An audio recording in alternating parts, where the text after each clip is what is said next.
Merci Frédéric. Moi, c'est Philippe Zungrana. Je travaille au SILS depuis plus de 17 ans.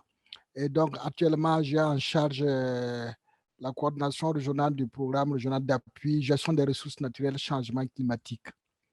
Merci d'être parmi nous pour cette présentation. Malheureusement, comme Frédéric a dit, notre présentateur a des difficultés et devait partager avec nous une expérience très intéressante au Mali relative aux conventions locales de gestion des ressources pastorales au Mali. Alors, cette thématique est d'actualité. Et donc, comme vous le savez, les expériences de gestion locale des ressources naturelles sont très nombreuses dans nos pays, que ce soit dans nos deux régions, que ce soit au niveau de la région sahélienne ou dans la région d'IGAD. Et donc, ces modes de gestion prennent des formes diverses suivant l'histoire et les résultats socio-économiques et juridiques des pays. Bon, une convention locale avec notre expérience, c'est un accord entre plusieurs parties au niveau local. On peut parler d'un terroir qui s'engage à accéder équitablement et rationnellement à une ressource commune avec des vocations différentes. Dans le, dans le domaine du pastoralisme, ça peut être une mare, ça peut être un puits pastoral, ça peut être une aire de pâturage, ça peut être une forêt, ça peut être un couloir de passation, etc. Donc, tout ça se passe autour des ressources naturelles partagées. Alors, ces démarches ont débuté il y a très longtemps. Et je me rappelle quand nous commençons à travailler dans les années 90, avec, pour ceux qui s'en souviennent et pour ceux qui le savent, avec dans le cadre des approches gestion des terroirs depuis les années 1990. Et donc, ils ont pris des formes très variables suivant les contextes et ont la plupart du temps une valeur juridique contractuelle pour pouvoir gérer une ressource locale.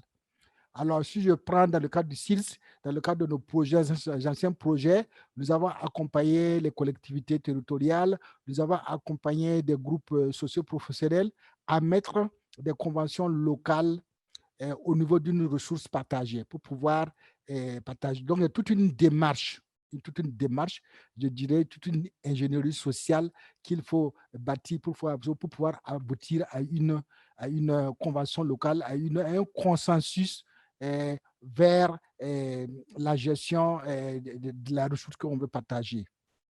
Alors, donc, si je reviens, pourquoi une convention locale? C'est pour d'abord permettre de satisfaire de façon consensuelle les besoins des différentes parties sur une même ressource. Voilà, sur une même ressource.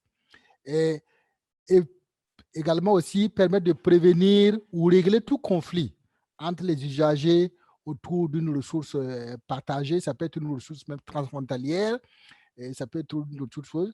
Et aussi permettre d'asseoir des critères concertés d'aménagement de l'espace pastoral. Ça peut être l'espace pastoral, ça peut être l'espace agricole, une ressource pastorale.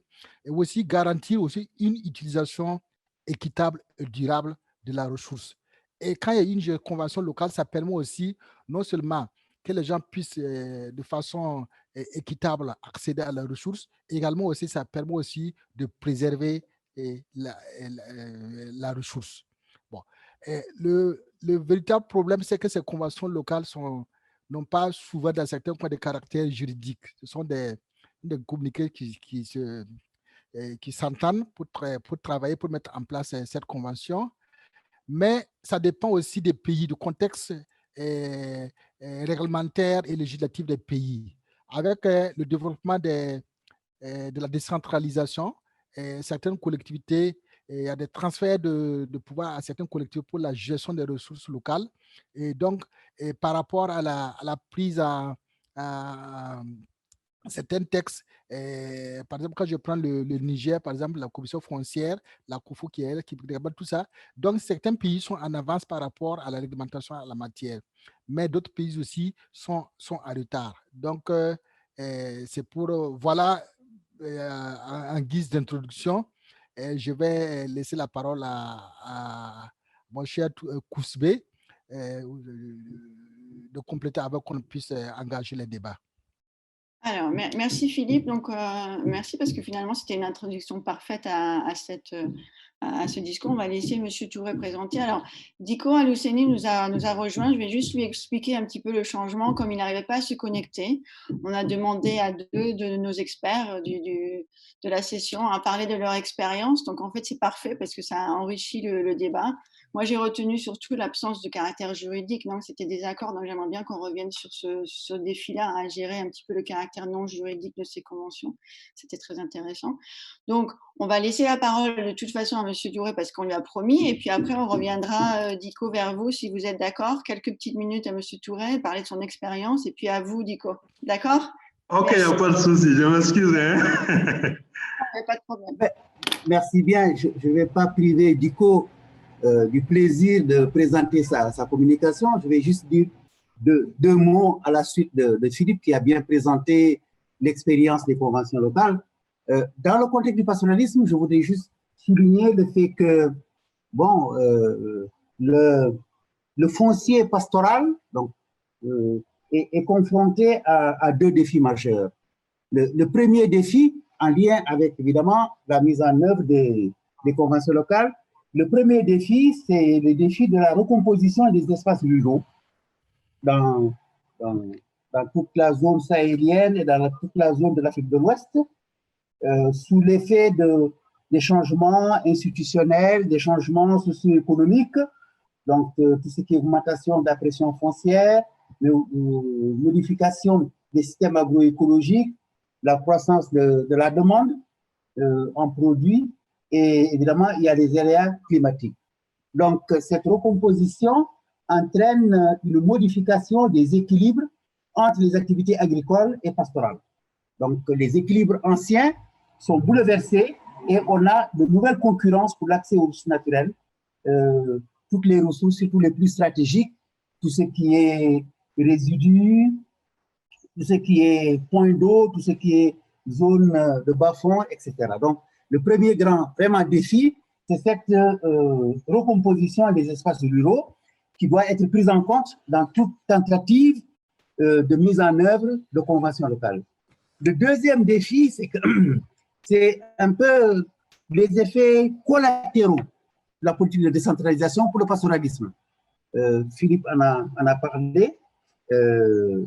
Évidemment, la décentralisation a mis en exergue l'importance des enjeux liés à l'accès au contrôle de ressources naturelles dans un contexte d'intensification des aléas climatiques, d'augmentation de la demande en ressources foncières.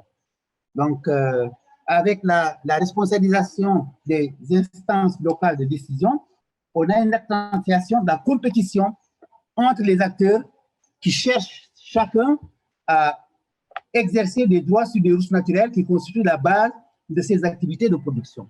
Autrement dit, la décentralisation, elle a été accompagnée de changements positifs, mais elle a fait émerger des défis nouveaux importants qui sont liés à l'iniquité dans l'accès aux ressources naturelles. Voilà, je n'en dis pas plus. Diko, tu peux passer à présenter ta communication. Ok, merci. Donc, Touré. Et donc, très bien, monsieur Alousseni, Diko est là. Content de te revoir depuis Dakar avec le lancement du projet GlowNet. On ne s'est plus revu. On se voit en virtuel. Je suis quand même ravi de te revoir, savoir que tu es en bonne santé. Ok, merci beaucoup. Donc, juste pour introduire Dr Diko, qui est comme formation de base ingénieur zootechnicien et docteur vétérinaire. Et il a beaucoup travaillé à l'UNESCO de 2005 à 2012, où il a eu en charge les domaines liés à la biodiversité, les énergies renouvelables, au assainissement environnement, les politiques scientifiques, l'éducation pour le développement. Donc, depuis 2013 à nos jours, il travaille à la FAO en tant qu'expert zootechnicien en charge des questions d'élevage au sein de l'institution. D'accord, comme nous sommes en retard, nous allons lui passer la parole pour qu'il puisse nous faire présenter cette expérience des conventions locales et gestion des ressources naturelles au niveau du Mali. Allez, merci. Et je voudrais demander à tous les participants, si vous avez des questions, vous pouvez utiliser les dialogues de conversation et converser. Et puis, bon, nous allons vous revenir ou bien en temps. Si nous avons le temps, ceux qui veulent intervenir aussi peuvent lever la main. Alors, merci. Dr Diko, vous avez la parole. OK, merci beaucoup, chers participants. En fait, après l'introduction de Philippe et puis celle de Touré, bon, je me demande même ce que je vais ajouter de nouveau, mais je vais essayer de toute façon. Donc, en fait, j'ai le plaisir quand même de vous présenter les conventions locales. Les conventions locales de gestion des ressources naturelles au Mali. Bon, je n'ai pas la main pour défiler, hein. Donc, Charlotte va nous aider. Je vais vous afficher, c'est moi qui vous assiste. Donc, vous me dites. OK, donc au slide suivant. Donc, en fait, les conventions sont des accords qui sont signés ou non entre les les usagers des ressources naturelles. Le slide sur le contexte, s'il vous plaît. Voilà, donc je disais que c'est des accords qui sont signés entre les acteurs locaux pour, en général, résoudre un problème particulier auquel ils font face, lié à la gestion et à l'exploitation des ressources naturelles. Donc, cette convention va définir les règles, les droits et devoirs de tout un chacun. Donc, parmi les problèmes qui justifient les conventions locales, nous avons par exemple le cas des périmètres pastoraux qui ne sont pas fonctionnels, un exemple parmi tant d'autres.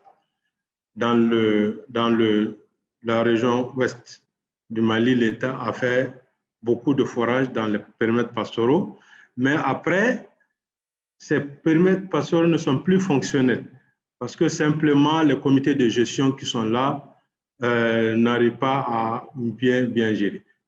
Donc, à partir de là, les communautés se disent, bon, maintenant, il faut qu'on se mette d'accord sur comment résoudre le problème lié, par exemple, à l'exploitation du forage à travers une convention locale. On peut trouver aussi le cas, par exemple, du non-respect de l'ordre de préséance d'abreuvement.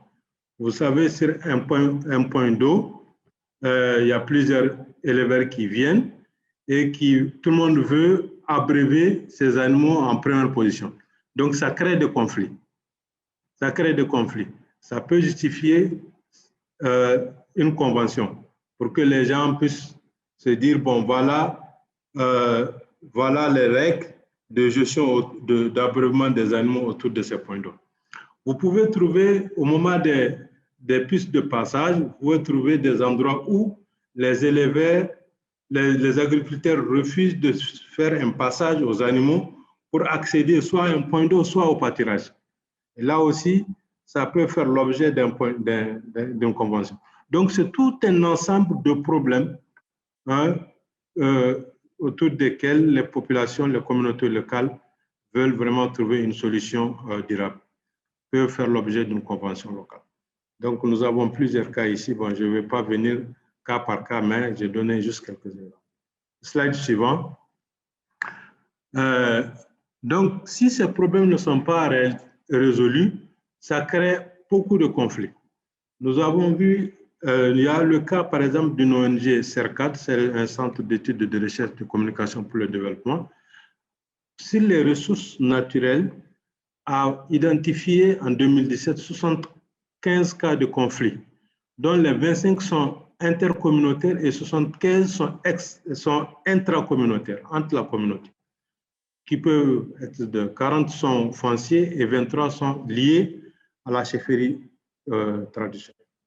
Dans le cas du projet GLONET qui a été financé par l'Union européenne, nous avons relevé plusieurs cas de conflits liés aux ressources naturelles qui dépassent à peu près plus de 75%. À Gao, nous avons par exemple les conflits liés à l'accès aux points d'eau. Sont 37% divulgation du bétail, 25%, l'accès à la terre, 23%. Et dans toutes les 9 communes d'intervention du projet, nous avons constaté que plus de 80% pratiquement des conflits qui ont été identifiés lors de la situation de référence sont liés aux ressources naturelles. Slide suivant. Slide suivant, s'il vous plaît. Donc, nous avons aussi, d'autres études ont montré quand même des cas de conflit dans la région de Mopti aussi. Donc, à peu près 45, qui sont pratiquement tous liés au conflit. Donc, c'est pour dire dans quel contexte les conventions ont été élaborées. C'est pour vraiment résoudre un problème qui est lié à un problème de conflit, un problème de gestion des ressources naturelles, etc. Au slide suivant. Donc, maintenant, en fait, la question qui s'est posée, c'est pourquoi les mécanismes existants ne répondent plus, ne peuvent plus résoudre les problèmes dont je viens de parler, particulièrement les conflits.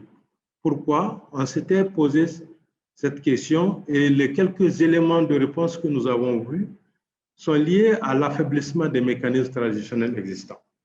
Donc, les facteurs qui affaiblissent les mécanismes traditionnels sont nombreux, mais j'ai pris la mise en cause de la légitimité des leaders.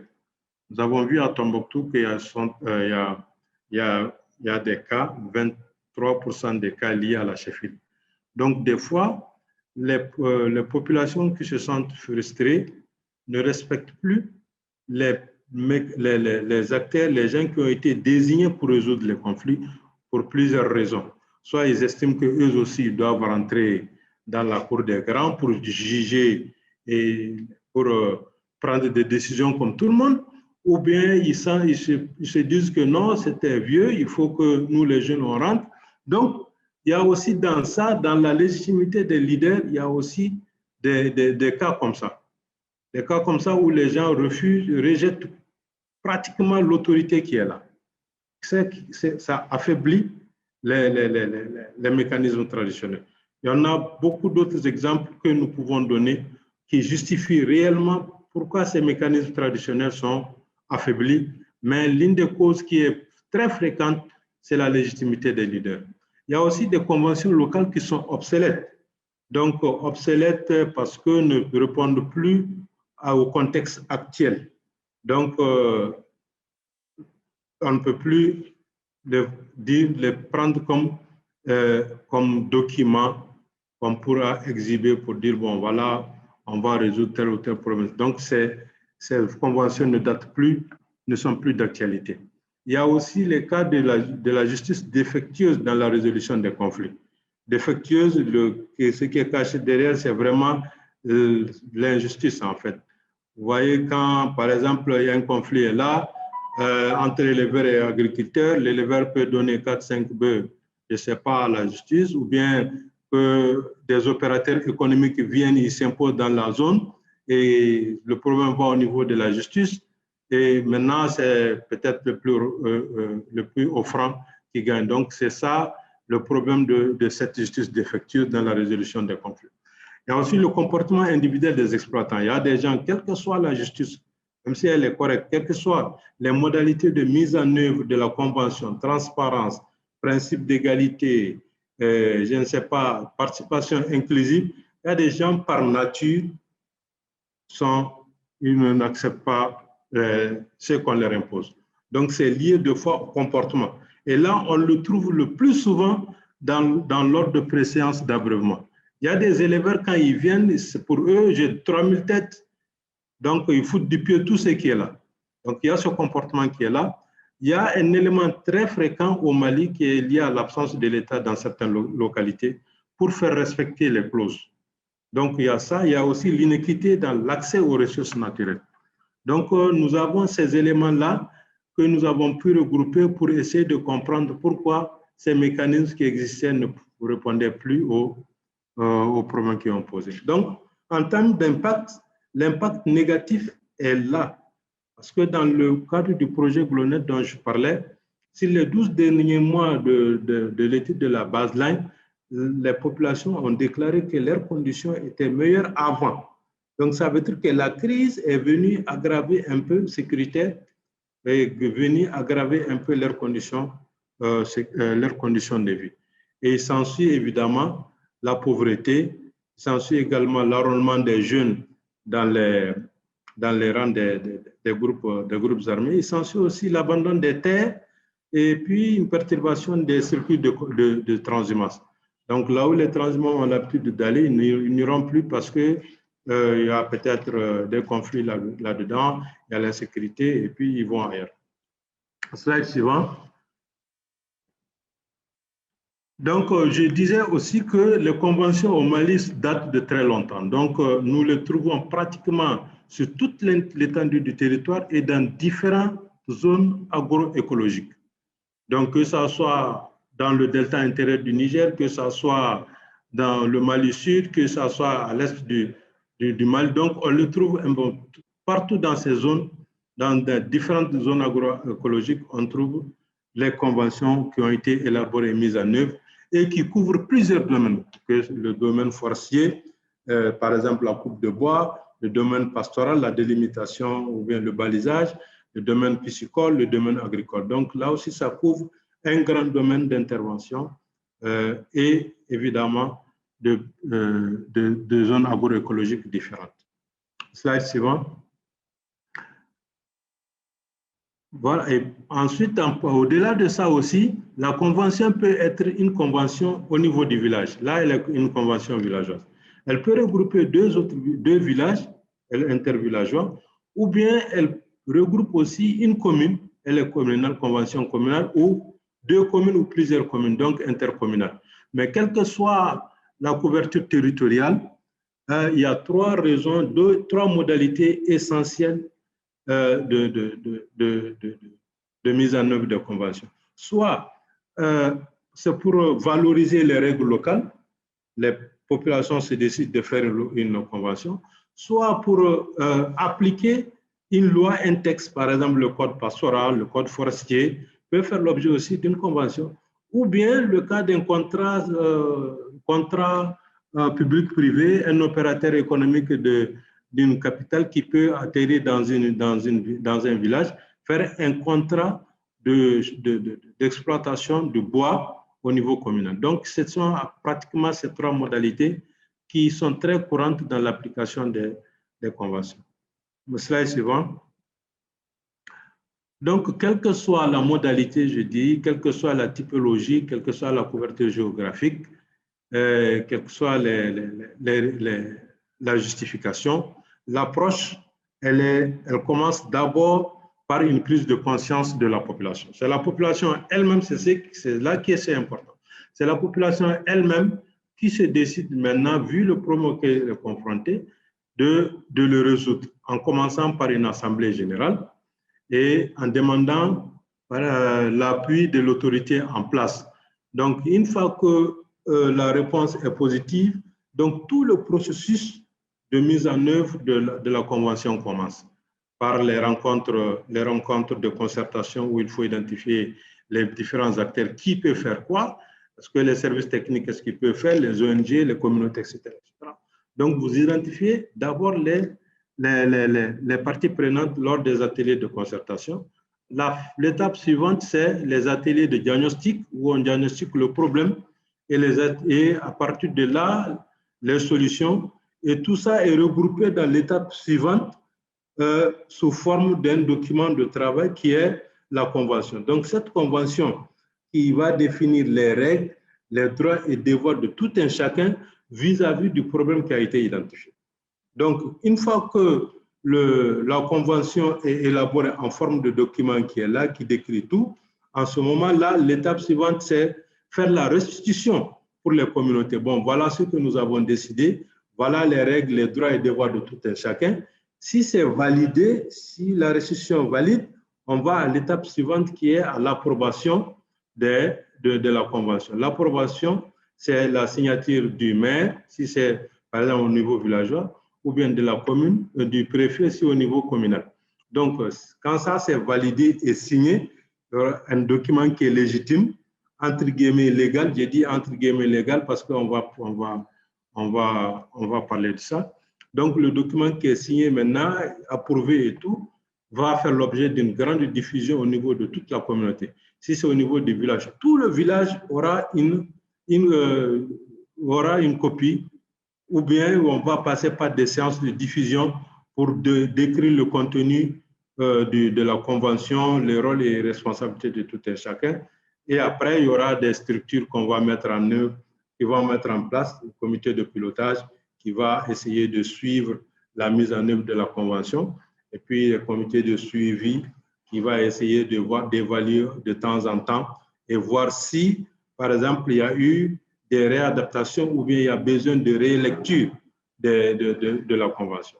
Donc, la dernière étape serait vraiment, je résume les étapes, c'est d'abord la prise de conscience, après les ateliers de concertation, la conception de la convention, la validation, l'approbation, la mise en œuvre, l'évaluation et maintenant la rélecture. Donc, toutes ces étapes-là vont à peu près prendre environ 3 ans. Donc, c'est le délai minimum qu'on pouvait donner pour ça et qui peut vous coûter à peu près 50 millions parce que sur 3 ans, il y a un ensemble d'activités qu'il faut mener. C'est les activités, les rencontres communautaires, les activités d'information, de sensibilisation, de validation. Tout ça, c'est des frais qui sont coûteux pendant 3 ans. Nous avons estimé que ça peut atteindre une valeur monétaire de 50 millions et une durée minimum de 3 ans. Je dis 3 ans parce que, en cas de rélecture, ça peut aller au-delà de 3 ou 4 ans. Donc, toute la partie approche méthodologique, je l'ai vraiment brossée. Nous allons partir directement sur la partie résultat. Allez-y. Allez-y. Encore, allez-y. Allez-y. Allez. Voilà les résultats. Donc, les résultats, il y a eu des études. Il y a eu des études qui ont été menées, par exemple, dans la région de Sikasso, la frontière vers la Côte d'Ivoire, dans 2 districts, Bougouni et Koutiala, où des communautés ont été interviewées. On a demandé l'avis des communautés par rapport à l'impact des conventions. Donc, la majorité des ménages, des personnes qui ont été interviewées dans cette zone ont conclu que les conventions ont eu 3 à 4 impacts positifs. Elles ont contribué à améliorer les ressources naturelles, elles ont contribué à réduire les conflits, elles ont contribué à améliorer l'investissement. Je vais faire un petit passage sur ça parce que quand les forages, par exemple, quand on met une convention de gestion des forages, il y a une contribution des éleveurs qui viennent abreuver. Donc, cette contribution-là peut être utilisée pour d'autres investissements. On peut même faire un autre forage avec ce que donc, qui a pu mettre terme à un conflit qui date depuis le temps colonial. Donc, malgré les pesanteurs socioculturelles, les femmes détiennent encore une forte capacité de résolution des conflits. Slide suivant. Slide, OK. Donc, en leçon apprise, on peut dire que c'est vraiment des instruments de développement local et au niveau de la commune aussi, et puis entre les communes, c'est vraiment des éléments de développement local. Parce que quand on prend une convention d'exploitation de bois, ça régénère des ressources. Quand on prend des contrats de convention d'amélioration des pâturages, l'impact sur l'alimentation du bétail est important. Donc, c'est des instruments vraiment de développement local, mais aussi c'est une parfaite illustration de la théorie du changement. Parce que si on prend une convention locale de prévention des conflits, si tout le monde respecte réellement les conventions, les clauses de la convention, il faut de soi nécessairement, ou pour ne pas dire obligatoirement, qu'on aille vers une paix durable. Donc, les conventions, c'est vraiment une illustration parfaite de la théorie du changement. Mais, comme on le dit, l'arbre ne doit pas cacher la forêt. Il y a des insuffisances liées à l'exclusion. Il y a certains groupes qui peuvent être exclus au moment de la mise en œuvre et qui font qu'il y a des entraves aussi liées à l'application par ces groupes. Par exemple, si le groupe s'est senti marginalisé, elle peut s'opposer à la mise en œuvre. il y a aussi le diagnostic et les enjeux qui ont été mal posés. Il y a aussi ça, c'est ce qui conduit en général à des conventions qui sont théoriques et puis peu opérationnelles, qui restent dans les tiroirs pendant des années et ça n'apporte rien. Si on essaye même de les appliquer, ça va créer beaucoup plus de problèmes que ça n'en résout. Il y a aussi le défi du passage du statut d'outil légitime au statut d'outil juridique légal. C'est extrêmement important. Légitime parce que c'est les populations qui l'ont voulu, mais légal, là, comme on le dit, à titre de question. Est-ce qu'en réalité, légalement, ça peut faire l'objet d'un document juridique? La question reste là.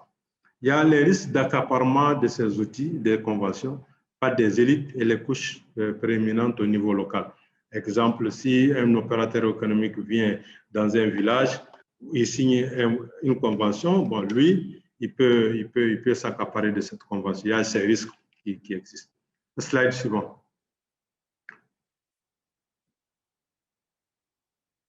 Donc, en conclusion, je viens de le dire, des outils de développement, de cohésion sociale et de paix, à condition, on dit bien, qu'il y ait un diagnostic très profond. Les conventions ne sont pas des choses qu'on vienne un jour ou l'autre, bon, on signe une convention et puis on s'en va, non. Que ça soit un diagnostic de fond et ensuite de se donner le temps suffisant pour le faire et se bâtir sur l'existant. Rare, l'existant, les règles traditionnelles peuvent être l'existant, ils peuvent avoir l'objet d'une autre convention peut exister. Là aussi, il faut voir pourquoi ça n'a pas marché. Donc, bâtir sur l'existant et puis contextualiser. Contextualiser, je l'ai dit, c'est par rapport vraiment à la mise à échelle. Parce que chaque communauté, chaque localité a ses propres réalités. Donc, il faut le contextualiser. Il faut aussi, pour la mise à échelle, avoir un plan de renforcement des capacités. Au Mali, nous avons un guide national d'élaboration des conventions qui explique comment on le met en œuvre. Donc, quelqu'un qui veut mettre une convention dans une autre localité, ce guide-là est un élément important. Il y a l'incitation à l'application de la bonne pratique. Donc, si les gens sont incités à l'appliquer, ça peut faire tache d'huile. Il y a aussi l'élaboration d'une plateforme nationale d'apprentissage et d'innovation qui va donner vraiment toute l'information nécessaire à la bonne pratique. Et nous avons un cas exemplaire au Mali, le Forum national des services de conseil agricole et rural du Mali, qui dispose de toutes les ressources nécessaires pour la duplication, pour le partage d'informations et donner toutes les informations sur la bonne pratique telle que la convention. Donc, voilà ce que j'ai à vous. Je viens de présenter. Je vous remercie.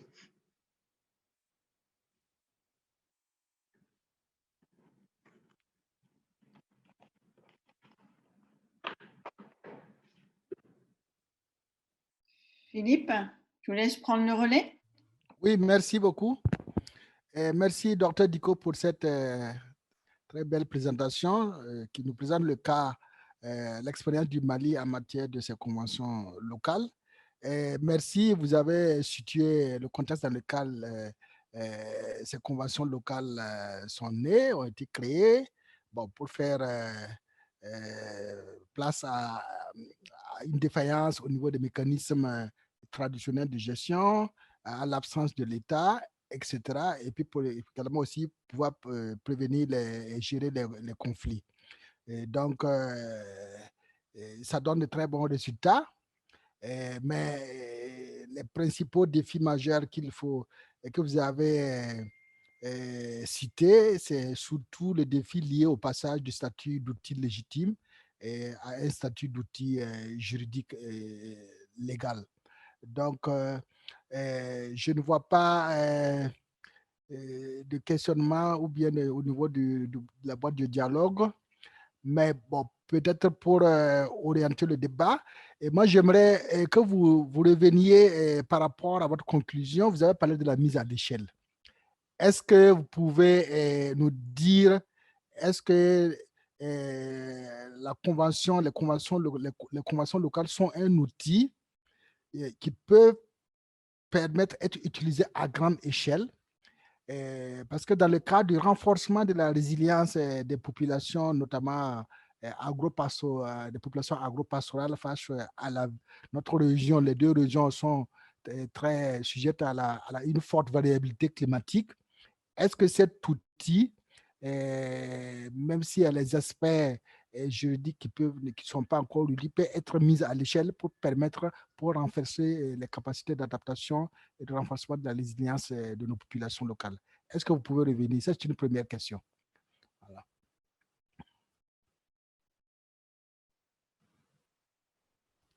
Je réponds, mais j'attends les autres questions. Bon, donc, je ne sais pas comment on va procéder. Je ne vois pas de questions et de mains levées dans le bas du dialogue. Il y a une conversation. Il y a quelqu'un qui demande quelle est la validité de telle convention, comment faire pour pouvoir faciliter leur adaptabilité en fonction des changements de contexte dont vous avez parlé. Donc, c'est tout à fait, ça rejoint la question que j'ai posée. Vous pouvez aller. Voilà. Bon, en fait, pour la mise à échelle, je dis, pour répliquer une bonne pratique de façon générale, il faut vraiment avoir maîtrisé l'approche méthodologique. Ça, c'est extrêmement important. Et même au Mali, quand les autorités, même à la demande du ministère de l'Environnement, face à la multitude des conventions, avec l'appui d'un partenaire technique, je crois c'est GIZ, l'ancienne GTZ, un guide national d'élaboration, de mise en œuvre, de suivi et évaluation des conventions locales a été élaboré, qui décrit toutes les étapes de mise en œuvre d'une convention que je viens de dire, c'est-à-dire depuis la phase d'identification jusqu'à la phase de relecture si nécessaire.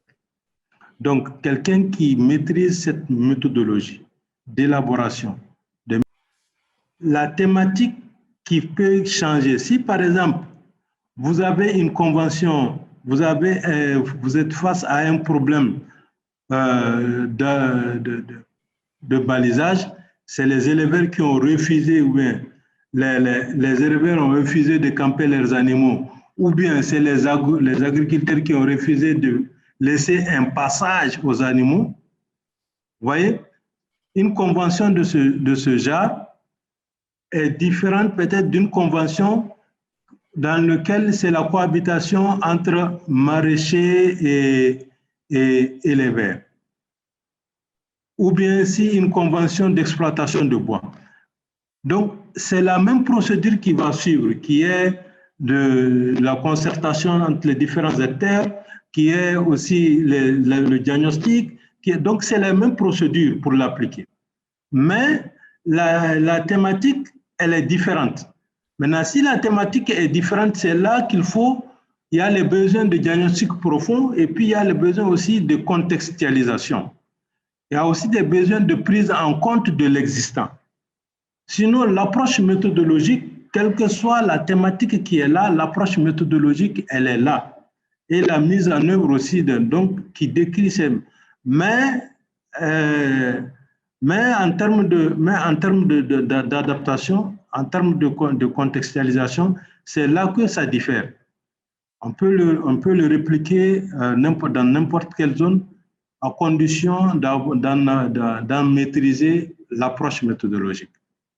Maintenant, la validité, à mon avis, le minimum qu'on puisse donner, c'est 3 ans. Parce que nous avons dit qu'il faut se donner le temps suffisant. Si vous allez mettre une convention de peut-être 3 mois, vous partez, peut-être que le problème auquel vous êtes adressé peut engendrer un autre problème que vous n'avez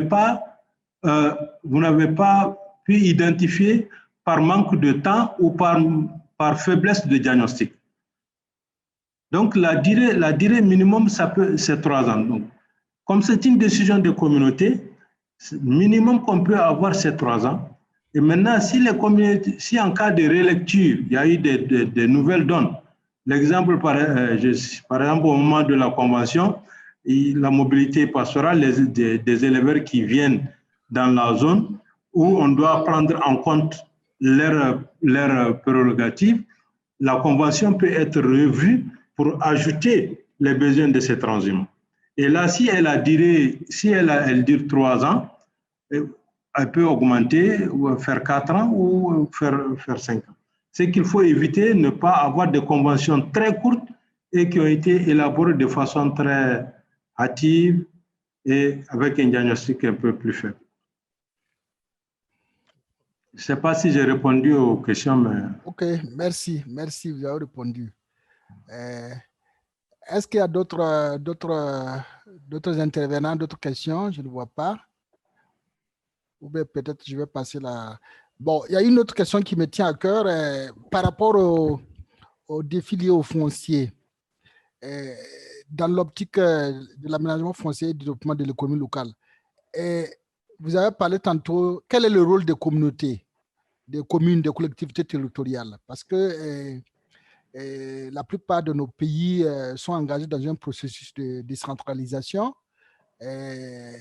Maintenant, il y a cette absence au cadre juridique. Il y a des pouvoirs qui sont conférés aux collectivités territoriales. Quel est le rôle de ces collectivités territoriales dans le cadre de la mise en œuvre de ces conventions locales qui peut impliquer un village ou plusieurs villages?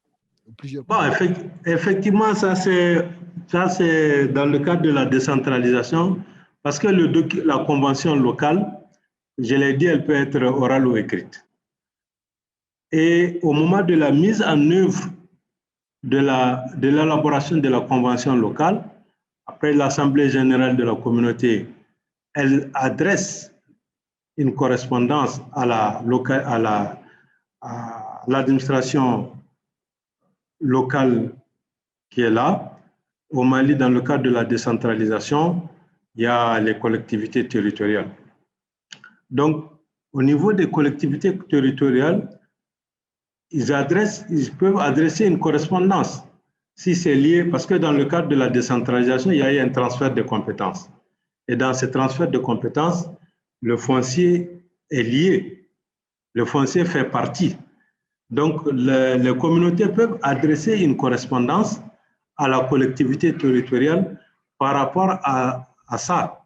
Et maintenant, la convention peut être signée et approuvée au niveau de la collectivité territoriale. Donc, dans le cadre de la décentralisation, d'ailleurs, c'est l'un des défis du passage de l'aspect légitime à l'aspect légal. L'État a transféré certaines compétences aux communautés, aux collectivités territoriales, et les collectivités territoriales peuvent être garants de la loi dans le cadre de cette convention au niveau de la communauté. Donc, les collectivités territoriales jouent un rôle important en reconnaissant et en approuvant la convention locale. Ok, merci. D'autres intervenants? Ou bien, M. Touré, vous pouvez dire quelque chose en complément? Excusez-moi, j'ai été déconnecté un moment.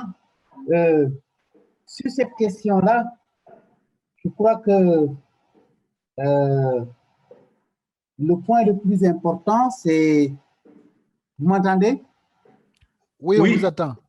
OK. Le point le plus important, c'est que la mise en œuvre de la décentralisation dans le contexte des communautés pastorales pose beaucoup de problèmes.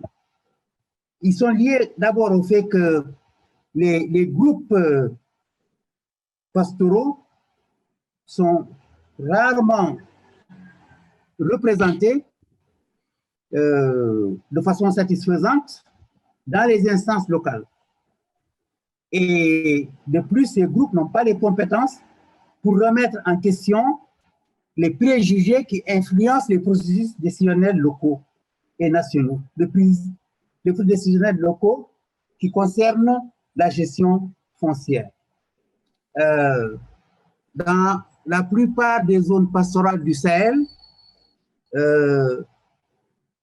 même lorsque les communes rurales sont implantées en zone pastorale, elles sont souvent dominées par les élites locales, tels que les chefs, les politiciens en retraite, les hommes d'affaires, les anciens fonctionnaires, etc., qui peuvent être issus du milieu pastoral, mais qui souvent tendent à se servir de leur pouvoir pour poursuivre leur propre ordre du jour, politique, économique, à court terme, plutôt que de se mettre au service des intérêts des communautés. On constate que vraiment, on a confronté à de sérieuses difficultés. Je prends juste un exemple pour terminer. C'est la question de la mise en cohérence du tracé des couloirs de transhumance. Pour qu'un couloir soit viable, il faut que la porte de sortie de la commune X corresponde avec la porte d'entrée de la commune limitrophe. Lorsque vous n'avez pas cette correspondance-là, lorsque vous n'avez pas une mise en cohérence du tracé des couloirs de transhumance, évidemment, les aménagements ne servent pas à grand-chose. Et c'est une des grosses difficultés que nous avons dans les zones, dans les espaces transfrontaliers entre les pays sahéliens et les pays côtiers. Donc, globalement, la mise en œuvre de la décentralisation pose de multiples problèmes pour l'application des conventions locales, surtout dans les zones pastorales. Merci. OK, merci, M. Touré, pour cette contribution. Je vois qu'il y a M. Abédé. Voilà. Abédé qui a levé la main. Vous avez la parole. Monsieur Abebe. Thank you, Mr. Moderator. My name is Abebe. I'm from IGAD ICPAC, based in Nairobi. Thank you, Dr. Diko, for your excellent presentation. I think this is something which can be shared to our region also in East Africa, these traditional conventions. Having said this, my question is if you can elaborate the geographic extent of communities, how much area do they cover, and also in terms of population, how many people does one community on average represent, and how they are organized also. Are they ethnic-based organization? I mean, the communities, are they from different societies, or are they just uniform? If you can elaborate on that. The other is, whenever we have droughts or maybe floods, these climate shocks, do conflicts get aggravated or lessened? What is the impact on the rise and fall of in the number of conflicts among communities? Thank you, Mr. Chair. Over to you.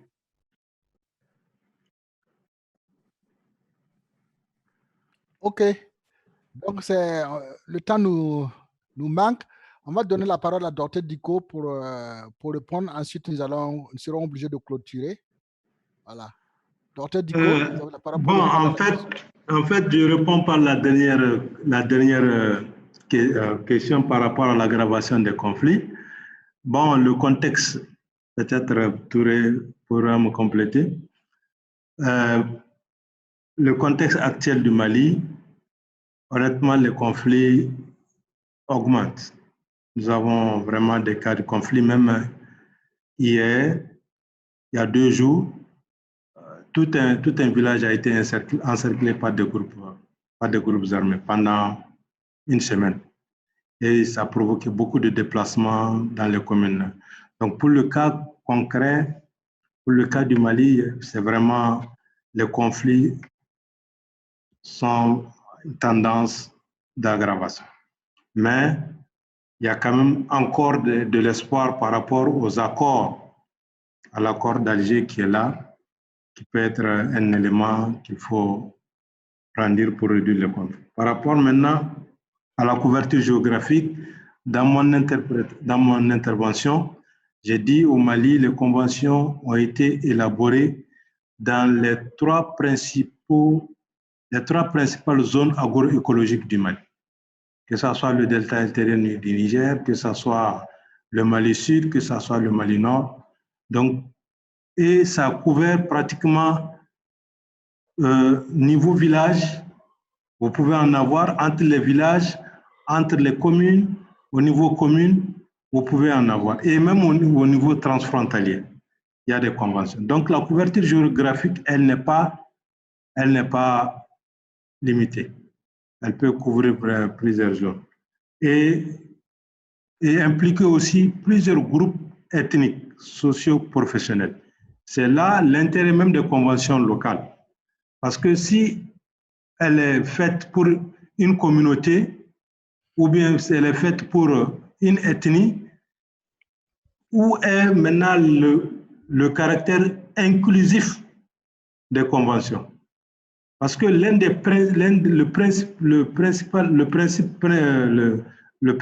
principe de départ, c'est d'avoir une participation inclusive, communauté, professionnels, groupes socio-économiques, professionnels, etc. Et maintenant, au niveau village, la population qu'on peut estimer pour les gros villages, en réalité, peuvent atteindre jusqu'à 3000 ménages. Mais avoir des trucs de 1500 à 1000 ou deux fois même moins que ça au niveau d'une communauté. Voilà. OK. Merci. Le temps, nous sommes pressés par le temps. Les organisateurs nous seront obligés de nous quitter. Merci de votre participation. On peut continuer le débat. La voie n'est pas terminée.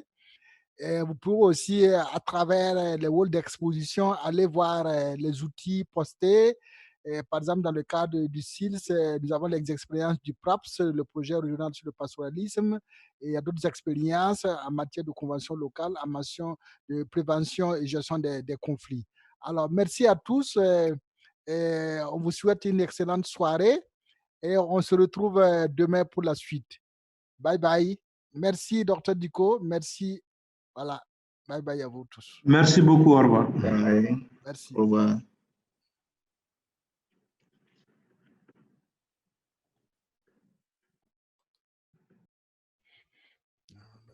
Thank you. Merci. Thank you very much. Thank you very much. We will continue the discussion. Thank you. Bye-bye. Bye. Mm.